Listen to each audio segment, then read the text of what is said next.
welcome to the Gayle Show. I'm Lindsay. And I'm Izzy. And this is the news. Tennis, the world's most boring sport, has officially got a sexy facelift thanks to challengers. If you weren't bisexual before, you're definitely now. Craigslist searches for a gay little boyfriend who comes with his own gay little boyfriend are up 300%. The movie was so successful, Luca Guadagnino has already announced plans for Challengers 2. 2 pickles, 4 balls. The White House Correspondents' Dinner was held this weekend, and surprisingly, our invitations were lost in the mail.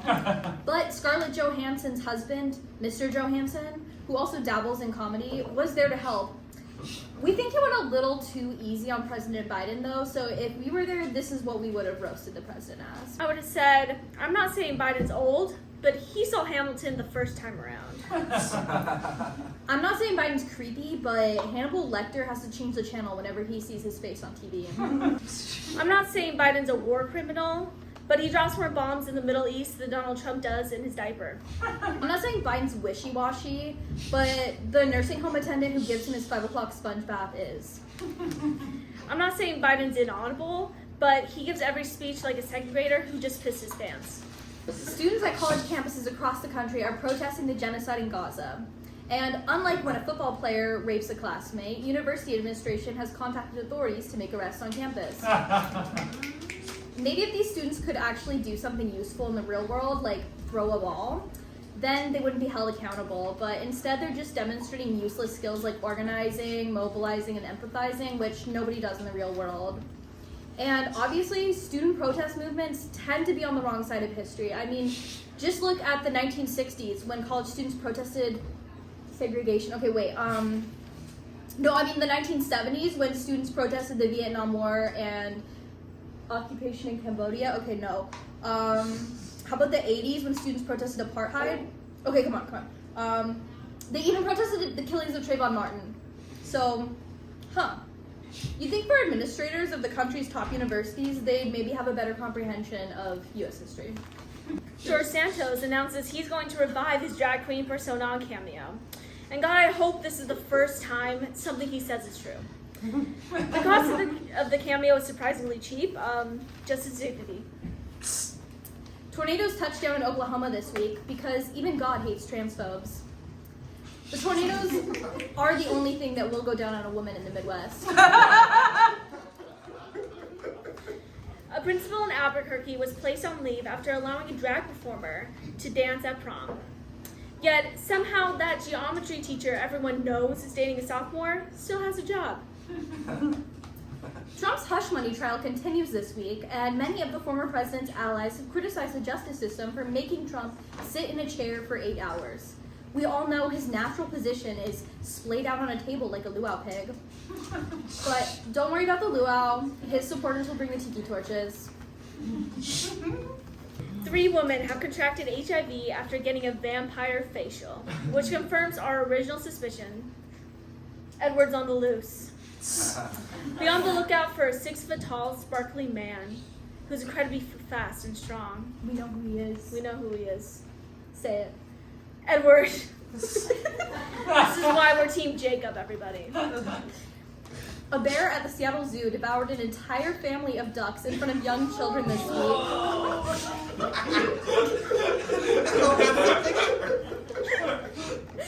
Upon further investigation, zookeepers determined it was actually just Kristi Noem on another rampage. Washington has become the first state to regulate lead cookware. We are now projecting an 85% decrease of old racists and of the infamous lead stare.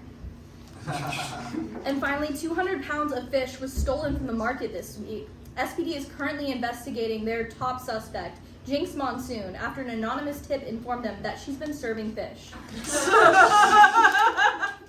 Okay, we have a very special guest for you tonight. Please welcome pop star sensation, Jayla Cliff. Hi.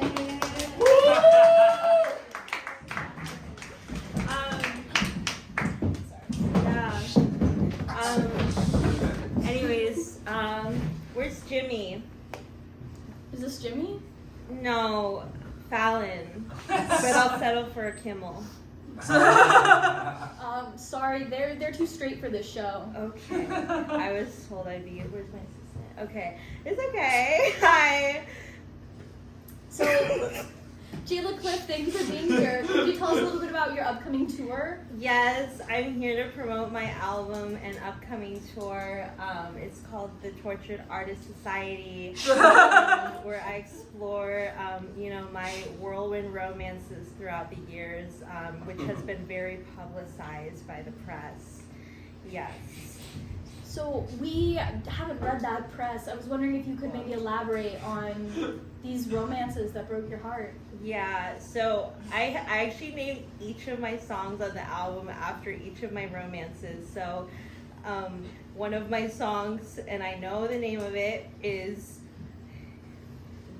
Dick Down by a Dodo Bird, and that's about my relationship with Samuel, who was a dodo bird, and believe it or not, they are not extinct. And we actually created a new species together. Wow. But I had to abort her. Oh. It was gendered. We didn't find it. That's why I use she, her pronouns. I'm so sorry for that experience. That must have been really hard to go through. What is the song called? I just said the name. Sorry. Okay. I got lost after you aborted different species Yes. daughter. Yes.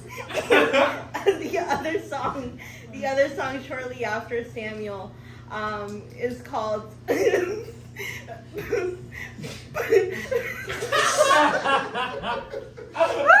called Plowed by a Penguin.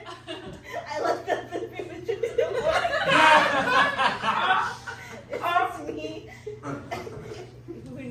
Who knew this is okay. Okay, so Plowed by a Penguin. It was actually during my last tour, during the Antarctica leg of the tour. Oh, wow. I met this he's kind of a bad boy of the penguin community. His name is Dirty Joe. And believe it or not, I didn't get pregnant that time. That's good. That's good. Yeah. And what is this song about Dirty Joe called? It's called Dirty Dirty and wait, what's black and white and that's black and white and that's damn, I don't have to say it. That's not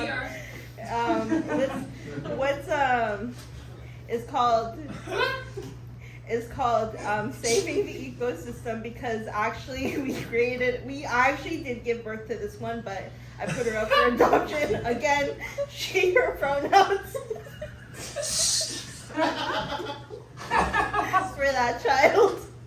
But I don't know her name. She was adopted and I didn't want it. I put no contact. Okay. That's tragic. Can you tell us a little bit about pop stardom? What it's like being a megastar? Yeah, it's pretty great being admired and respected, and it's kind of, I love being an inspiration for the future children, and I hope they can follow in my footsteps. And we have reports that you might actually be a nepo baby. Is that true? Can you confirm that on the show today? Not talk about that. I am actually self-made. I actually made all of the music on my own with my 12 producers, and songwriters, but I am self-made, and maybe I had a little help. Maybe my dad loaned me $2 million to create my own record label, and maybe he's the founder of Cliff Bars, but that doesn't mean I haven't worked hard for all of my achievements, Of course. Can we get some more applause for that?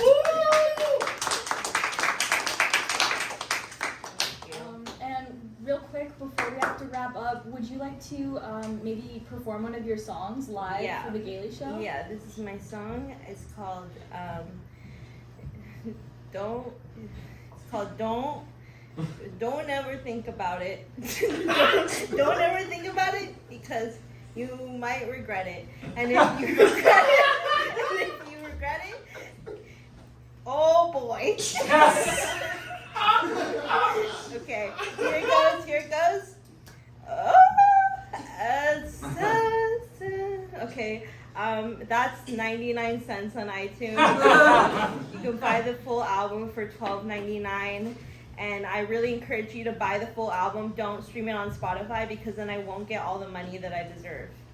Yes, of course. And actually, we have one more surprise guest. Oh. Actually, Oh my God. That's my ex. His name's Kevin. Oh my God. We kind of have like this on again, off again. Oh my God, don't look at me like that way. We kind of have like he's kind of, the silent brooding type, and that's kind of what I liked about him. And yeah, he's choosing now to not talk to me because, listen, it wasn't healthy. We had kind of a toxic situation. I don't know if you know, but silence is a form of abuse. Silent treatment is a form of abuse. And we hurt each other because hurt people, right? Applause for that, please. Applause for that, please. But I want to say, Kevin, that I'm ready to give us another chance.